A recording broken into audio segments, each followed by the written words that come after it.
ప్రపంచం మొత్తం వెంకటేశ్వర స్వామి దేవాలయాల్ని నెలకొల్పే విధంగా మీరు చేయాల్సిన అవసరం ఉంది. ఒక 5,000 టెంపుల్స్ ని గ్రామీణ ప్రాంతాల్లో పేద ప్రజలకు, మారుమూల ప్రాంతాల్లో ఉండే వ్యక్తులకి వెంకటేశ్వర స్వామిని కొలిసే భాగ్యాన్ని మనం కల్పించాల్సిన అవసరం ఉంది. చంద్రబాబు గారు, మీరు బీజేపీకి మద్దతు ఇస్తున్నారా లేక ఆర్ఎస్ఎస్ లో మీరు చేరైపోయారా? ఈరోజు చంద్రబాబు గారు ఆర్ఎస్ఎస్ లో చేరినట్టుగా బీజేపీ మనిషిగా మాట్లాడుతున్నారు. ప్రజాస్వామ్య దేశంలో సెక్యులరిజం ఉంది అని చెప్తున్నది భారతదేశ రాజ్యాంగం, కానీ ఆర్ఎస్ఎస్ రాజ్యాంగం అది చెప్పటం లేదు. హిందువులు మాత్రమే మనుషులు, మిగతా వాళ్ళంతా పురుగులు అని చెప్తుంది ఆర్ఎస్ఎస్. మీరు గుడులు కడతామంటున్నారే దళిత కాలనీలలో, ఈ గుడులలో పూజారులు ఎవరు? బ్రాహ్మణులు ఉంటారా? దళితులు ఉంటారా? ఎస్సీ ఎస్టీ కాలనీలలో అసలు టీటీడీ గుడులు కావాలి అని చంద్రబాబు గారికి ఎవరు చెప్పారు? ఎందుకు నెత్తినెత్తుకుంటున్నారు? ఇది 5,000 గుడులు దళిత కాలనీలో కట్టించడాన్ని, టీటీడీ కట్టించడాన్ని కాంగ్రెస్ పార్టీ తీవ్రంగా వ్యతిరేకిస్తుంది. ఆంధ్రప్రదేశ్ ముఖ్యమంత్రి వర్యులు నారా చంద్రబాబు గారిని నేను ప్రేమిస్తున్నానండి.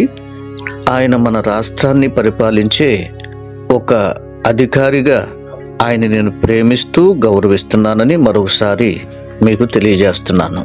ఒకవేళ ఆయన ప్రతిపక్షంలో ఉన్న ఆయన పెద్దవారు కనుక ఆయన పట్ల నాకు అభిమానం ఉంటుంది. ఆయన్ని నేను గౌరవిస్తూ మాట్లాడేవాడిని గత వీడియోలో కూడా. సరే, ఇప్పుడు జగన్ గారు అంటే జగన్ గారిని కూడా నేను ప్రేమిస్తున్నాను, వారిని కూడా నేను గౌరవిస్తాను.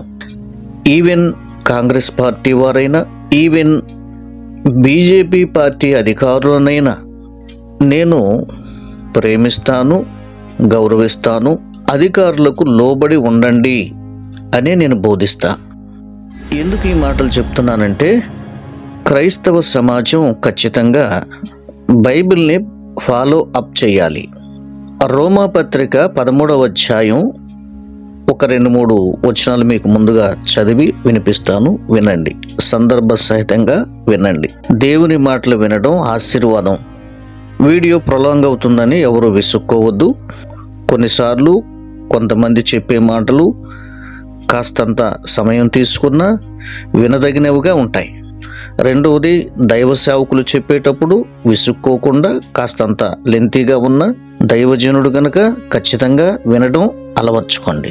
అన్న బ్రీఫ్గా చెప్పండి, విషయంలోకి వచ్చేయండి అంటూ కామెంట్ రాయకండి, అది తప్పు.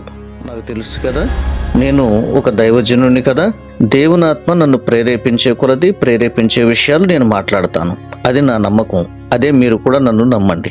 ఎనీవే, ఒక దైవజనుడు చెప్పే మాటలు ఎంతసేపు నీ చెవుల్లోకి చొచ్చితే నీకు ఆరోగ్యం కలుగుతుంది. ఎందుకంటే దైవజనుడు సాధారణంగా దేవుని ఆత్మ పూర్ణుడై ఆత్మావేశము వలన మాట్లాడతారు. ఒక్కొక్కసారి అవి ప్రైవేట్ విషయాలు కావచ్చు, ఆత్మ సంబంధమైన విషయాలు కావచ్చు, ఏదన్నా వార్తా విషయాలైనా కావచ్చు. అయినా సరే మాట్లాడే వ్యక్తిని బట్టి మనం ఖచ్చితంగా రెస్పెక్ట్ ఇస్తూ వినడం నేర్చుకోండి.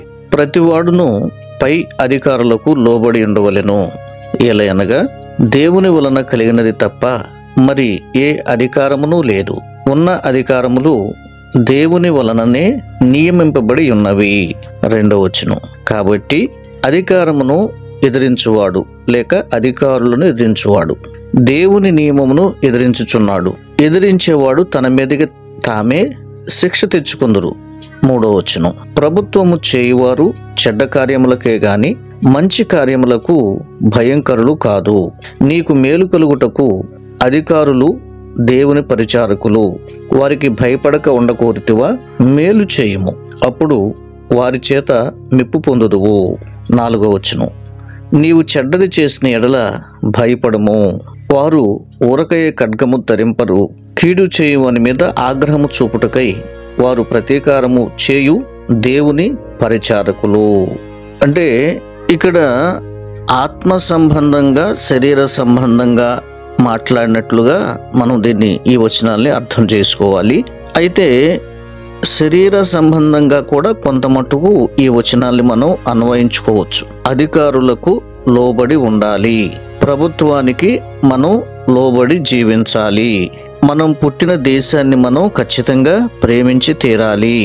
అట్ ద సేమ్ టైం పరలోకమందున్న దేవునికి ముఖ్యంగా మనం భయపడి తీరాలి. అన్నింటికంటే మనం ప్రయారిటీ ఇవ్వవలసిన విషయం ఏంటంటే పరలోకమందున్న దేవునికి ముఖ్యంగా మనం భయపడాలి. పరలోక దేవునికి వ్యతిరేక్తంగా ఎవరైనా అధికారులైనా సరే, ప్రభుత్వములైనా సరే, రాజ్యములైనా సరే వ్యతిరేక్తముగా, సృష్టికర్తకు వ్యతిరేక్తముగా ప్రవర్తించేటప్పుడు మనం తెగించి దేవుని కోసం పోరాడి తీరాల్సిందే, ప్రాణాలు పోయినా సరే. ఇది గుర్తుంచుకోండి. ఇకపోతే ఈ వాక్యాధారాన్ని బట్టి అది ఏ పార్టీ అయినా సరే అధికారులను మనం రెస్పెక్ట్ చేయాలి, ప్రభుత్వానికి మనం విధేయత చూపాలి అని మనకు చక్కగా బైబిల్ ఎంతో మంచి విషయాలను నేర్పిస్తుంది. చంద్రబాబు నాయుడు గారు బహుశా ముఖ్యమంత్రుల్లో మనకు తెలిసినటువంటి వారిలో వయసులో పెద్దవారు, గౌరవిద్దాము. కొన్ని సందర్భాల్లో ఆయన మంచి పనులు చేశారు. క్రైస్తవ సంబంధంగా నేను మాట్లాడుతున్నా, ఎస్పెషల్లీ క్రిస్టియన్ రైట్స్ ఆర్గనైజేషన్ నుండి నేను ఈ వీడియో మీకు పోస్ట్ చేయడానికి ఇష్టపడుతున్నాను. By the way, Christian rights అనేటువంటి ఛానల్ కూడా ఉండింది. కొన్ని ప్రాబ్లమ్స్ వలన దానిలో ఆ వీడియోస్ పోస్ట్ చేయడానికి కుదరక ఒక 1 year నుండి దాన్ని అట్లా ఆపానండి.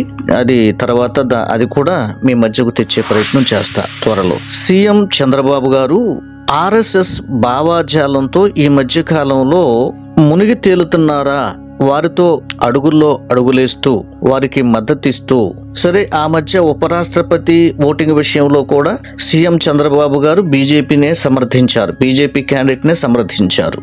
సరే ఏదో స్నేహధర్మం, మిత్రధర్మం అనుకుందాం. ఈయనకు తోడు ఈ మధ్య పవన్ కళ్యాణ్ గారు కూడా తోడయ్యాడు. ఈయనైతే పక్క హిందూవాది, దాంట్లో డౌట్ లేదు. ఆయన మాటలు, ఆయన తీరు, ఆయన చేష్టలు, ఓట్లప్పుడైతే అందరినీ కలుపుకొని వెళ్ళాడు. గాని ఓట్ల కోసం మేబీ గెలిచిన తర్వాత, ఉప ముఖ్యమంత్రి అయిన తర్వాత అతను పూర్తిగా హిందూవాదిగా మారిపోయాడు. ఇందులో ఎలాంటి సందేహం లేదు. ఇక ఇది నా అభిప్రాయంగా తీసుకోండి. సరే, అయినా ఆయనకు కూడా నేను రెస్పెక్ట్ ఇస్తాను. ఇకపోతే ఈ ఆర్ఎస్ఎస్లో భావాజాలంతో కానే కాదండి, అసలు ఆర్ఎస్ఎస్లో జాయిన్ అయిపోయాడా సీఎం గారు, మన సీఎం గారు అనిపిస్తుందండి. లేదా ఈయన కూడా ఒక మతోన్మాదపు ఆలోచనతో మునిగి తేలుతున్నాడా అనిపిస్తుంది. సరే, ఈ ఆర్ఎస్ఎస్ అనేటువంటిది పెద్ద పెద్ద నాయకుల్నే ఆడిస్తుందండి, తోలుబొమ్మ ఆట ఆడిస్తుంది. పిఎం గారిని కూడా తోలుబొమ్మ ఆట ఆడించేది ఎవరంటే ఆర్ఎస్ఎస్ వాదులే.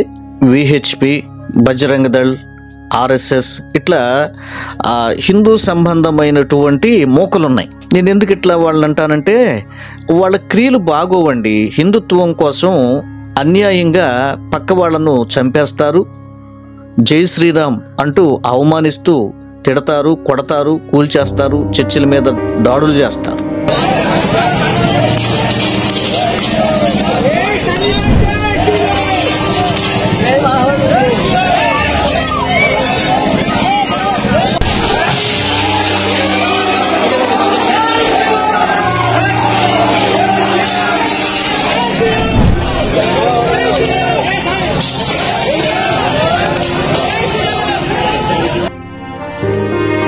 అందుకు నాకు నచ్చదు.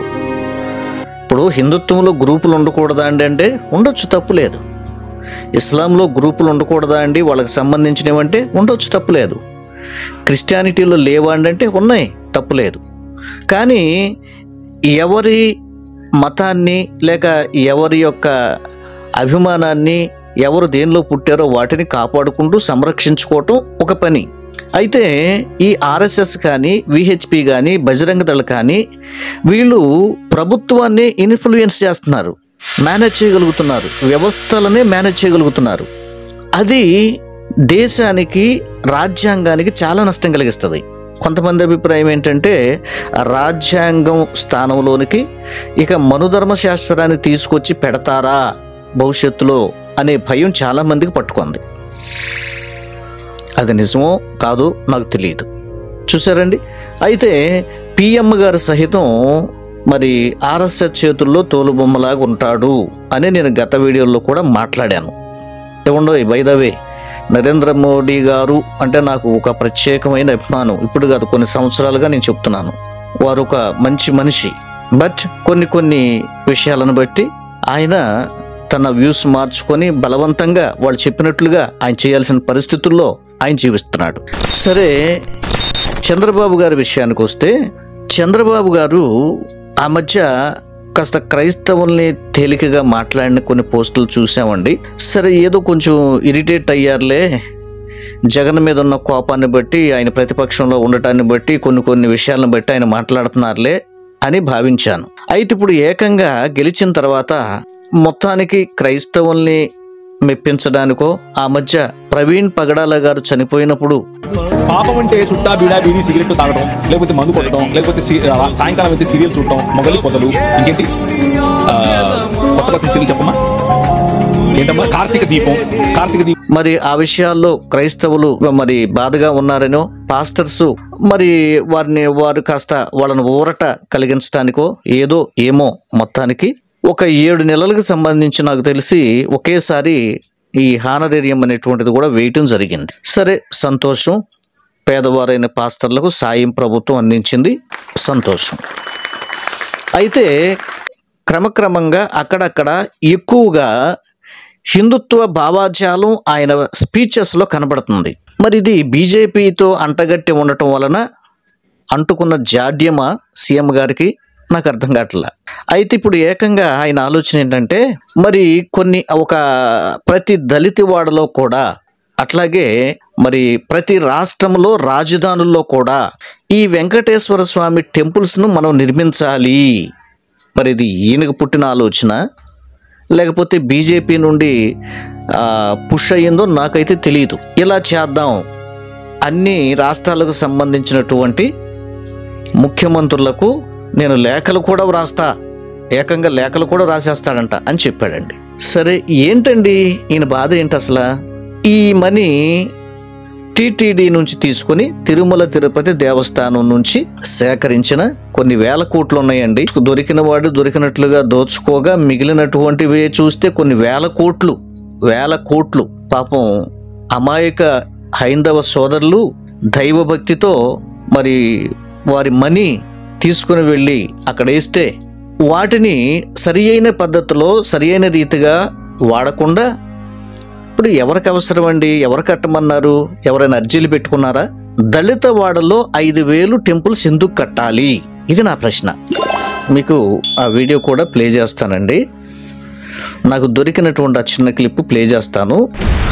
బై ద వే, ఇంకొక విషయం ఏంటంటే, ఇతర వీడియోలు ఏదైనా వేస్తున్నప్పుడు కానీ ఏదో ఒక కారణం ఉంటేనే నా ఫోటో డిస్ప్లే అవుతుంది, గుర్తుపెట్టుకోండి. ఈ మధ్య కొరియన్ అమ్మాయి ఆవేదన అంటూ వీడియోలో మాట్లాడుతున్న ఫోటోలో కూడా నా పిక్చర్ మధ్యలో పెట్టాల్సి వచ్చింది. అక్కడ ఐ హేట్ ఇండియా అనే లెటర్స్ ఉన్నాయి ఆ పిక్చర్ మీద. అది మంచిది కాదు. యూట్యూబ్ కూడా రెస్ట్రిక్ట్ తెలియజేస్తుంది, అది రెస్ట్రిక్టెడ్, ఆ వర్డ్ అనేటువంటిది యూజ్ చేయకూడదు. అందువలన నా పిక్చర్ పెట్టాల్సి వచ్చింది.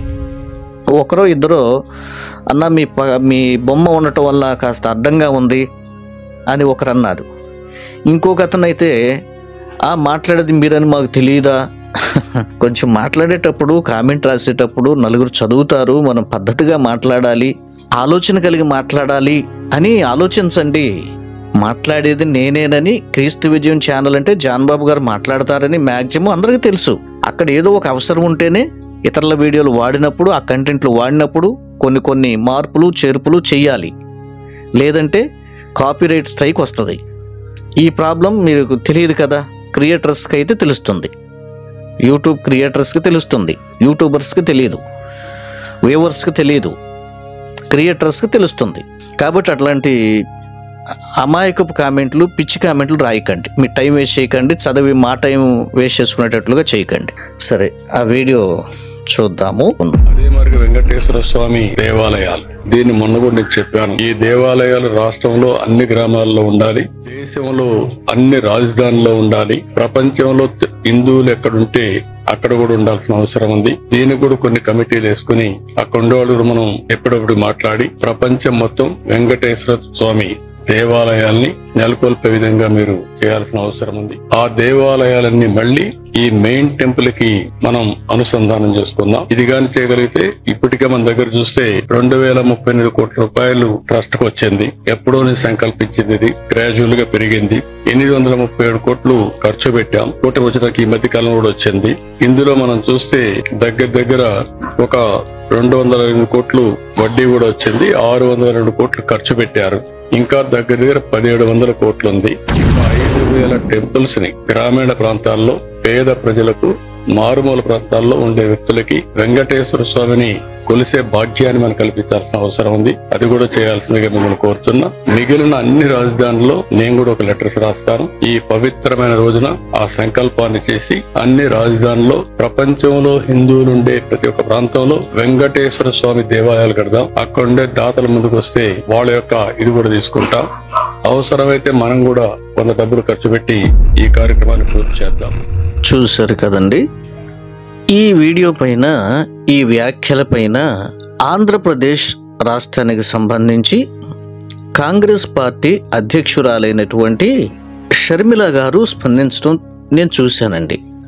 వాస్తవంగా జగన్ గారు స్పందించాలి. సరే, పాపం ఆయన పరిస్థితి మనం అర్థం చేసుకుందాము. షర్మిల స్పందించడం అన్నది చాలా గొప్పగా నేను ఫీల్ అవుతున్నా. కాంగ్రెస్ పార్టీ స్పందించడం అన్నది నేను చాలా గొప్పగా ఫీల్ అవుతున్నా. నిజంగా మనం కాంగ్రెస్ పార్టీని సపోర్ట్ చేయాలండి.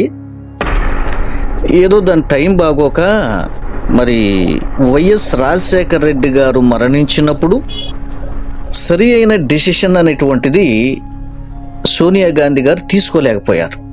ఇంకా ఈ తెలుగు రాష్ట్రాల్లో ఉన్నటువంటి కొంతమంది కాంగ్రెస్ పెద్దలు ఆమెను తప్పు ఆలోచనలోనికి తీసుకెళ్ళి కాంగ్రెస్ పతనమయ్యేటట్లుగా చేసేశారు టోటల్గా అందరూ కలిసి. సరే, ఇది మీ అందరికీ తెలిసిందే. సరే, ఆ విషయం పక్కన పెడితే షర్మిల గారు ఈ విషయం మీద ఘాటుగా స్పందించారండి, తీవ్రంగా ఖండించారండి. ఇలా ఎందుకు చేస్తున్నారు మీరు? ఎవరు మిమ్మల్ని, మీకేమైనా అర్జీలు పెట్టారా? అయ్యా బాబు వచ్చి హిందూ టెంపుల్ కట్టండి అని బీసీలు, ఎస్సీలు, ఎస్టీలు ఇళ్లలో మీరు ఎందుకు కడతారు అంటే వీళ్ళ భావన ఏంటంటే, అసలు ఏమండి నేను ఎందుకు స్పందించాల్సి వస్తుంది, వీళ్ళ భావన ఏంటన్నది మీరు పసిగట్టే ఉండాలి. ఈ పాటికి వీళ్ళు కట్టేది ఎక్కడంట? ఎస్సీ కాలనీల్లో, బీసీ కాలనీల్లో, ఎస్టీ కాలనీల్లో. అంటే వీళ్ళ ఉద్దేశం ఏంటి? చర్చిలు ఎక్కువ అవుతున్నాయి కాబట్టి వాటికి పోటీగా ధీటుగా ఖచ్చితంగా మనం హిందూ టెంపుల్స్ కట్టాలి. వీళ్ళ కుట్ర ఆలోచన మీకు అర్థమైందా? ఎలాగోలా తిరిగి మళ్ళీ వాళ్ళ మత మార్పిడి చేసి గుడిలోకి తేవాలి. ఇది వీళ్ళ యొక్క ఇంటర్నల్ థింకింగ్, ఇన్నర్ ఫీలింగ్. ఆవిడేమంటదంటే, అయ్యా చంద్రబాబు గారు అసలు మీరు ఈ పని చేయటం ఏంటి? దళితుల ఇళ్లలో, ఎస్సీల ఇళ్లలో ఆల్మోస్ట్ వాళ్ళంతా దాదాపుగా చర్చీస్ ఉన్నాయి, దేనికో దానికి కట్టుబడి ఉన్నారు. మామూలుగా గుళ్ళకి వెళ్ళేవాళ్ళు గుళ్ళకి వెళ్తారు, గోపురాలకు వెళ్ళేవాళ్ళు గోపురాలకు వెళ్తారు, చర్చిలకు వెళ్ళేవాళ్ళు వెళ్తారు, మసీదులకు వెళ్ళేవాళ్ళు వెళ్తారు. ఇప్పుడు పర్టికులర్గా హిందుత్వాన్ని భుజాన వేసుకొని హిందుత్వవాదిగా ఎందుకు మీరు ఈ పని చేస్తున్నారు అంటూ ఆవిడ నిలదీయటం జరిగింది. మా ఎస్సీల మధ్య, ఎస్టీల మధ్య, బీసీల మధ్య వచ్చి హిందూ టెంపుల్స్ కట్టండి అని మిమ్మల్ని ఎవడరిగారు? ఒకవేళ మీ దగ్గర డబ్బులు ఎక్కువ ఉంటే, టీటీడీకి సంబంధించినటువంటి ఆ మనీ ఉంటే, ఇంకా ప్రజా సమస్యలు ఎన్నో ఉన్నాయి. రోడ్లు రిపేర్ చేయించండి, మరమ్మతులు చేయించండి, కొత్త రోడ్లు వేయండి. త్రాగునీరు ప్రాబ్లమ్స్ ఇంకా చాలా విలేజ్ల్లో, చాలా ప్రాంతాల్లో ఉంది, వాటికి వాడండి. లేదా ఇంకా సంక్షేమ కార్యక్రమాలకు వాడండి. అంతేగాని హిందుత్వాన్ని స్ప్రెడ్ చేయాలి అన్న భావనతో మీరెందుకు ఇలాంటి స్టేట్మెంట్ చేస్తున్నారంటూ షర్మిల గారు చాలా ధీటుగా, చాలా చక్కగా, మంచిగా మాట్లాడిందండి. నాకు చాలా సంతోషం వేసింది. నేను ఇప్పుడు మీకు ఆ మాటలు వినిపిస్తానండి.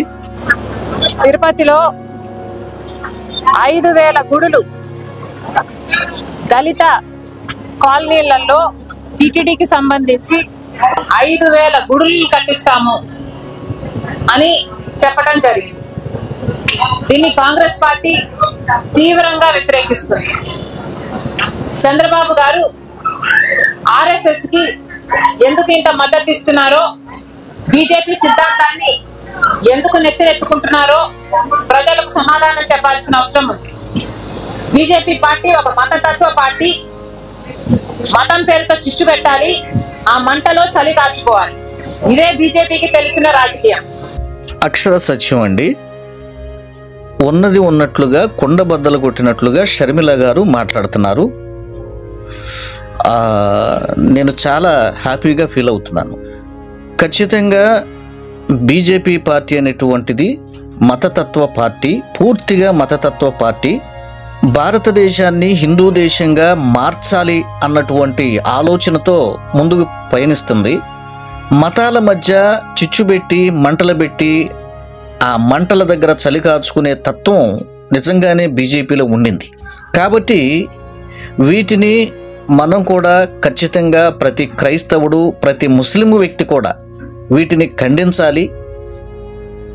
షర్మిల గారు మాట్లాడుతున్నది రైటా రాంగా అన్నది ఖచ్చితంగా మీరు కామెంట్ చేసి తీరండి.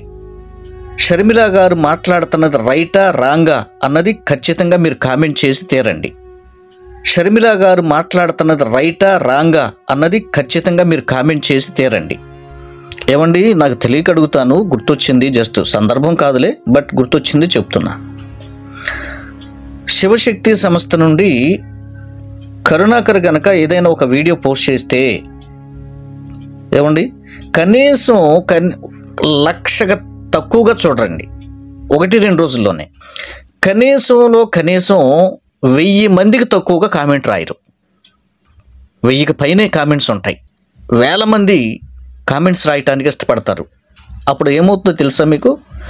ఆ ఛానల్ గ్రోత్ అన్నది ఇంకా బాగా త్వరగా పెరుగుతుంది. అరే మరి క్రైస్తవుల పక్షంగా ఏదో చిన్నవాళ్ళమే, ఏదో చిన్నపాటి పోరాటాలే చేస్తున్నాం, క్రైస్తవుల పక్షంగా గళం విప్పుతున్నాం.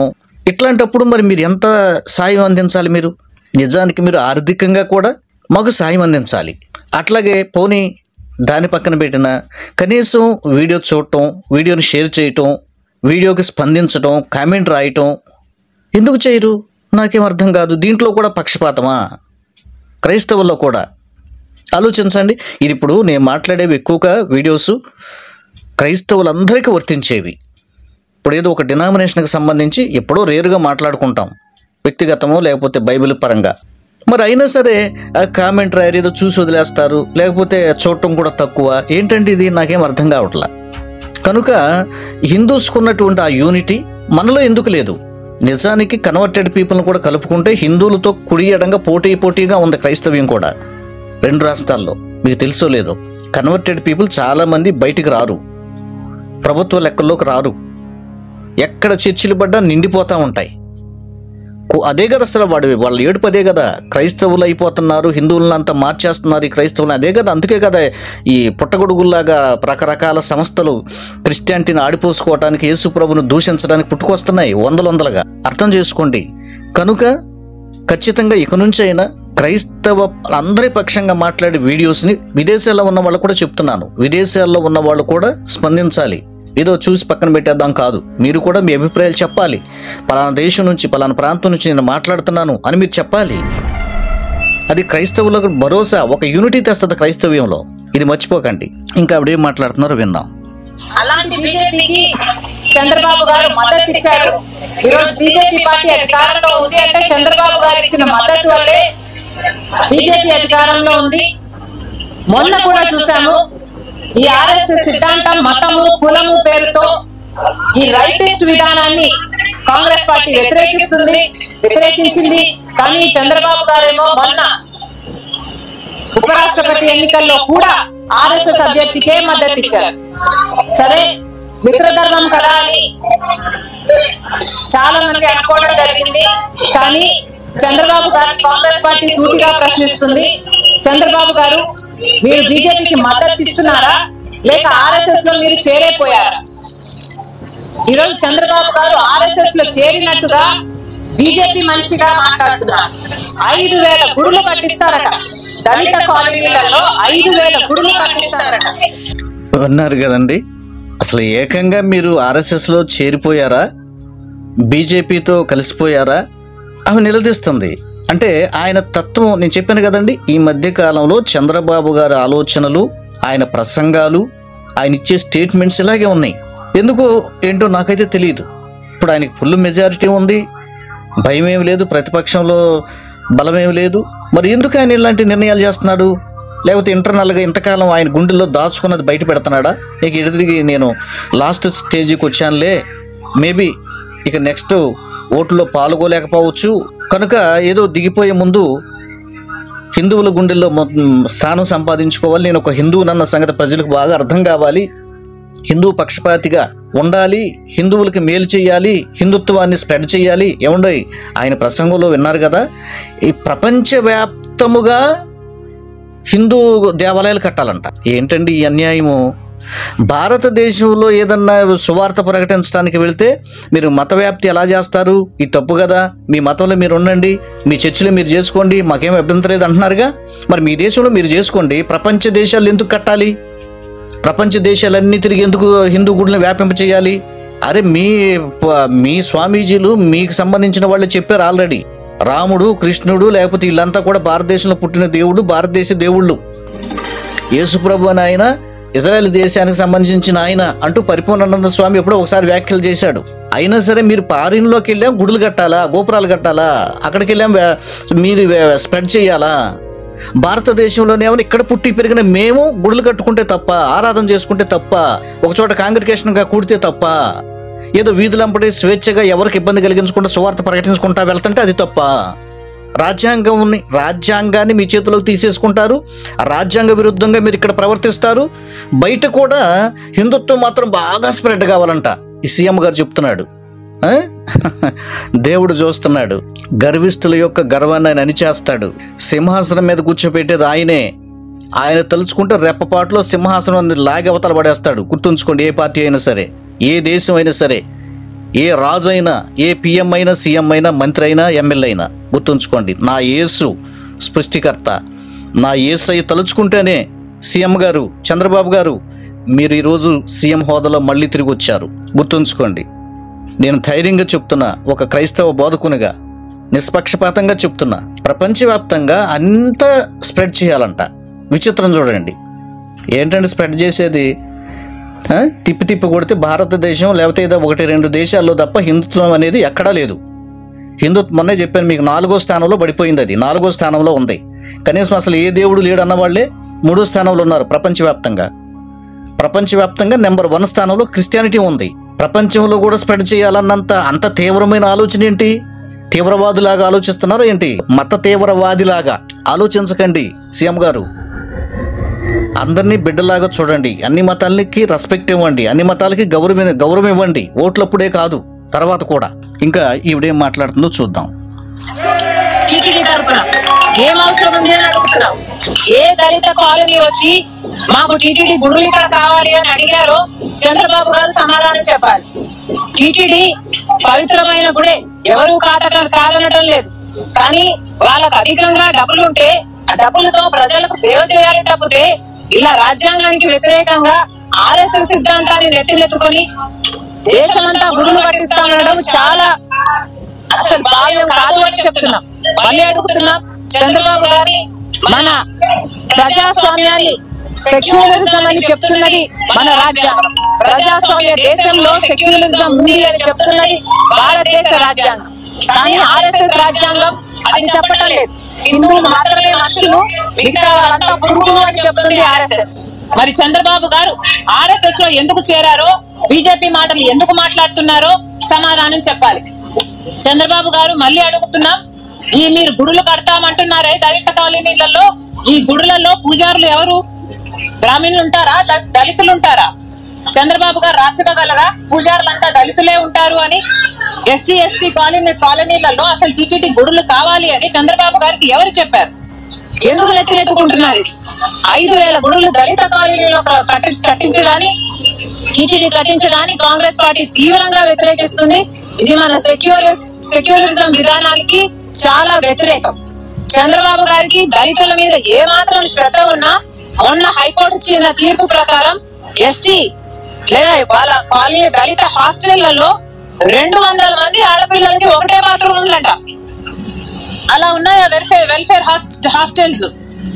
ఆ బిడ్డల గురించి, ఆ దళితుల గురించి మీకు ఏమాత్రం అక్కరున్నా వాళ్ళ వెల్ఫేర్ గురించి ఆలోచన చేయండి. ఆ హాస్టల్ బాగు చేయండి. వాళ్ళ కాలనీలలో డ్రైనేజ్ సిస్టమ్స్ లేవు, వాళ్ళ కాలనీలలో రోడ్లు లేవు, సరిగ్గా నీళ్లు రావు, కరెంట్ ఉండదు దళిత కాలనీలలో. ఇవేవి పట్టించుకోరు. కానీ దళితుల కాలనీలలో మీరు 5,000 గుడులు కడతారా? ఎక్కడ న్యాయం అండి? కాంగ్రెస్ పార్టీ దీన్ని తీవ్రంగా వ్యతిరేకిస్తుంది. చంద్రబాబు గారు ఈ ఆలోచనని వెనక్కి తీసుకోవాలని డిమాండ్ చేస్తుంది కాంగ్రెస్ పార్టీ. Thank you. చూశారు కదండి, చాలా చక్కగా స్పష్టంగా ఉన్నది ఉన్నట్లుగా కుండబద్దలు కొట్టినట్లుగా షర్మిల గారు మాట్లాడటం జరిగింది. నిజమే కదా? చంద్రబాబు గారు, మేము ప్రేమతో మీకు ఒక ఛాలెంజ్ విసురుతున్నాం క్రిస్టియానిటీ పక్షంగా. సరే, ఏదో ఒక 5,000 గుడులు కడతానంటున్నారు ఎస్సీలు ఎస్టీల మధ్య, కట్టండి. కట్టిన గుడుల్లో దళితుల్నే పెట్టగలరా? స్థానిక దళితుల్నే పెట్టగలరా? మీకు ఇది ఒక ఛాలెంజ్ లాంటిది, ప్రేమపూర్వకమైన ఛాలెంజ్ లాంటిది సీఎం గారికి. ఆల్రెడీ ఆవిడ అడిగేశారండి షర్మిల గారు. అదే నేను మళ్ళీ రేజ్ చేస్తున్నాను. అట్లాగే అసలు మిమ్మల్ని అడిగింది ఎవరండి? ఎవరైనా అర్జీలు పెట్టుకున్నారా? మాకు ఒక హిందూ టెంపుల్ కావాలండి మా ఎస్సీ కాలనీలని, ఎస్టీ కాలనీలని. ఎస్సీలు అంటే ఇప్పుడు ఎవరండి? ఆల్మోస్ట్ 99% చర్చిలకు వెళ్ళేవాళ్ళే. ఒకవేళ వాళ్ళ సర్టిఫికేట్స్ ఏంటి, అయ్యేంటి ఏంటి అన్నది పక్కన పెట్టండి. సాధారణంగా దీనికి కారకులు ఎవరు? బ్రాహ్మణిజమే. గుడుల్లోకి రాని లేదా ఆ రోజున బయట కూర్చోబెట్టారు, అంటరానితనం ఉంది, చదువుకు దూరం చేశారు, వైద్యం లేదు.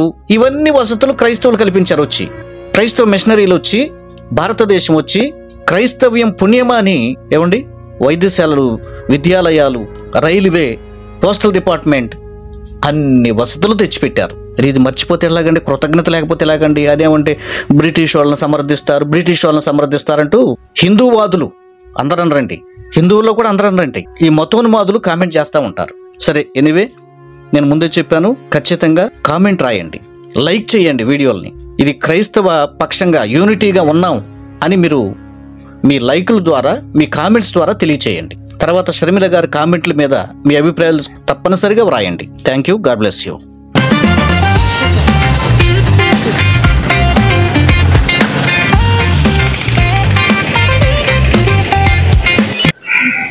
ఇంతవరకు ఈ వీడియోని మీరు వీక్షించారు కనుక యేసుక్రీస్తు ప్రభు పేరిట మీకు థ్యాంక్స్ అండి. ఈ వీడియో కనుక మీకు నచ్చితే తప్పకుండా ఇతరులకు కూడా షేర్ చేయండి. నేను మనస్ఫూర్తిగా నా హృదయపూర్వక వందనాలు తెలియజేసుకుంటున్నాను.